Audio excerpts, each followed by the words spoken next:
Sure. Staying with some hockey questions here, Bruce. Again, Lance Koski, appreciate everything you do. Has another question here, and it's in regards to the two-line pass. And do you see the two-line pass being brought back to professional hockey, and also talking about the no-touch icing?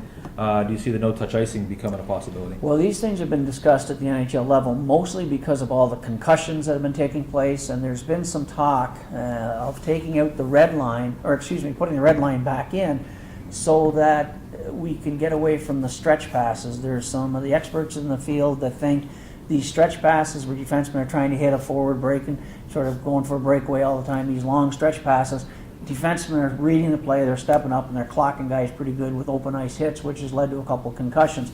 So that's being discussed more for that.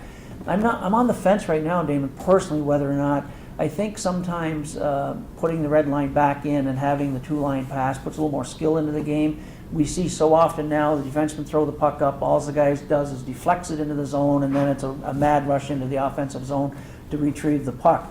So that's being discussed. As far as the touch icing, I have my own theory on that. We have now currently an area where the goaltenders cannot touch the puck. I think maybe it should be one or the other. If you're going to leave that area in where the goaltenders can't play the puck, then I think you got to go to automatic icing. I think if you take that out, then maybe you can leave the icing rules the way it is currently, because then goaltenders can get out and help their defensemen out by handling the puck. What's happening now is guys are dumping the puck into the soft area where a goaltender can't go retrieve the puck. Defenseman's coming back. He's got a 6'3", 220-pound forward on his back, and you get the collisions and sometimes during icing calls. So the way the goaltenders can skate and handle pucks these days, if we go back to the old way where the goaltenders can roam and handle the puck, they can help their defensemen out by just acting as a sort of a third defenseman back there and handling the puck. So these are all things that are being discussed primarily because of all the concussions that are in the game this year. It'll be interesting what the NHL and the AHL decide to do and the rules going forward to make some changes in the game. But also we have to remember that we took out we did a lot of things in the game to eliminate the hooking, the holding, and the tugging so that the stars could do their thing. Now they're saying that maybe as a result of some of those changes, it's leading to some concussions. So it's always a fine line. Thankfully, neither one of us has to sit in those meetings because it's there's a lot of debate that goes on. Debate, absolutely. You see it in the summer now with that camp they do in Toronto with Brendan Shanahan leading it, and the NHL level, right. Just with all the experimentals of the rules. I think the one thing that you could come across or come out of this saying is the amount of research that's put into the game now. There's never been this much research. Oh, absolutely, both on the injury side and the game, what's good for the game, what's good for the fans. I mean, there's discussion about the shootout. Should shootout be eliminated? Should you go to 3 points for the win and 1 point for the shootout loss? All these things are discussed. I mean, I think sometimes some fans think that there isn't a lot of research, and there is a tremendous amount of research and thought and discussion, whether it has to do with scheduling or playoffs or what have you. In our league, our Board of Governors, we have a number of committees. I'm on a couple of them that discuss a lot of these things. And there's thorough discussion goes into every little part of this game, and you try to make the best decisions, and you hope it works out. You're not always going to please everybody, nor you're always going to make the right decision. Absolutely. Another question here, Bruce, coming from Sherry Honing. I hope I pronounced that properly. As a GM in the AHL, do you think it's more important to win championships, develop young players for the NHL, or both? Well, obviously we want to win a championship for a lot of different reasons here. It's been a long time, and we'd love to win a championship. And I believe, and I've said this before, that championship teams develop players, in the right environment. Winning teams, competitive teams, develop players in the right environment. You want players that are at this level, the young players, the Matt Calverts, the Cam Atkinsons. You want them to compete in a winning environment. You want them to learn what it's like to be a winner, so that they can take that to the next step.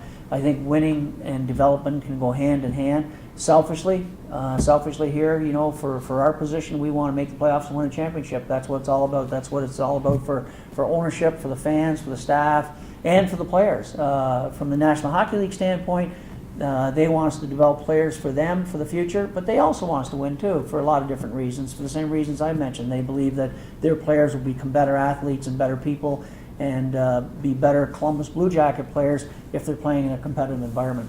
Sherry also goes to touch upon a question. I think we may have touched upon this earlier. How does an AHL team compensate for the loss of players being called up here and there? And what is the planning that goes in? Obviously, there are times where last minute, all of a sudden, you lose 2 or 3 guys. Do you kind of see that writing on the wall during the week, and how do you plan for it? Well, normally especially this year because we're playing mostly weekends, very few midweek games, it gives you a lot more time to sort of plan out your roster for the upcoming weekend. So usually around Monday after weekends games, we'll get an update from our training staff as to injuries and who's hurt. You're always on. I'm always talking or by email with Columbus as to who they may be looking at to call up. I have to follow their injuries very closely as well. I can usually tell by watching a game, which I do. I watch every Blue Jacket game on TV, as to what their situation is going to be. If I see a player go down in a game watching on TV and they're not carrying any extra players or maybe one extra player, chances are we're going to lose a player. So there's always some planning that goes into it. And then the next step is for us to keep in touch with our East Coast League affiliate, who is Steve Martinson, the coach down in the Chicago Express, to let him know that this may take place. We may be calling a player up. We'll have a better idea middle of the week when we know how our injuries or recalls are. What we don't want to do is go into a Friday, Saturday, Sunday with not having any extra players, because if you get an injury or two on a Friday night, now it becomes a mad scramble at 11 o'clock midnight on a Friday night to recall a player from the East Coast Hockey League. We've had to do it many, many times, but we try to avoid that by always carrying an extra defenseman, an extra forward here.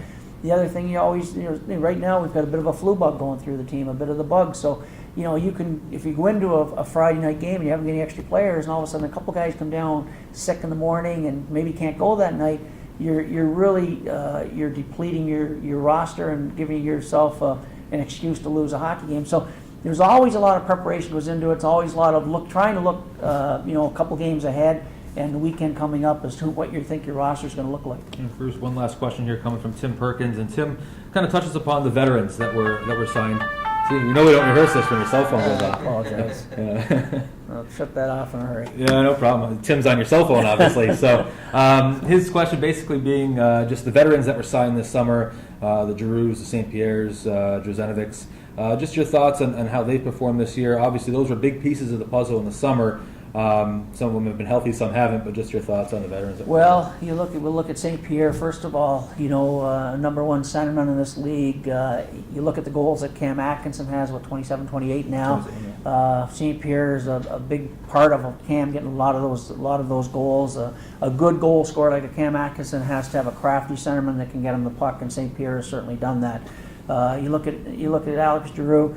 This guy's one of the all-time leading scorers in the American Hockey League, and he's on pace probably to score 30 goals again. I think he's at 17 or 18. Probably will score 30 goals. That's a heck of a year by these standards. I mean, we all remember Alex one year he had 60. Well, that's not going to happen much anymore. So he's contributed offensively.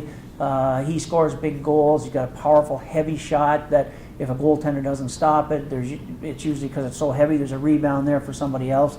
So he and the other guy in Druzenovic, at the 17-game mark, he would have probably been my MVP. I think he was leading our team in scoring at that time. Then he came down with an injury. Then he came back, was just starting himself to feel good again after the concussion, and then he came down with a knee injury. So he's out of the lineup again. But Druzenovic certainly is one of those veterans that I think could have had a wonderful, outstanding year in the American Hockey League for us had he not had so many problems with the injuries. Absolutely. Well, Bruce, thanks for coming on. As always, something that we'll kind of get back into. Like I said, very popular segment. Always looking for interaction through the social media streams, and this is a great way to do it. And once again, as we prove once again, it's not rehearsed as we just dive right into it. Phone's ringing, and that's my fault. I should have shut it off, but I thought I had. So my apologies. No problem. Well, thanks for coming on, Bruce. Thanks, we'll get more questions and certainly have you on again here in the near future. Thanks again for watching out there. Thank you to DK's Hockey and Lacrosse, 1 Prior Road, down Enfield, Connecticut, the Enfield Twin Rinks, for making these webisodes possible. Appreciate their presenting sponsorship. Great job down there at DK's Hockey and Lacrosse. Great shop. Go check it out. A lot of great items down there. And we're going to be bringing you a webisode, hopefully here in the near future, down there at DK's Hockey and Lacrosse, right on site, something we'd like to do. Hopefully next week, trying to plan that out, but we'll have information on that.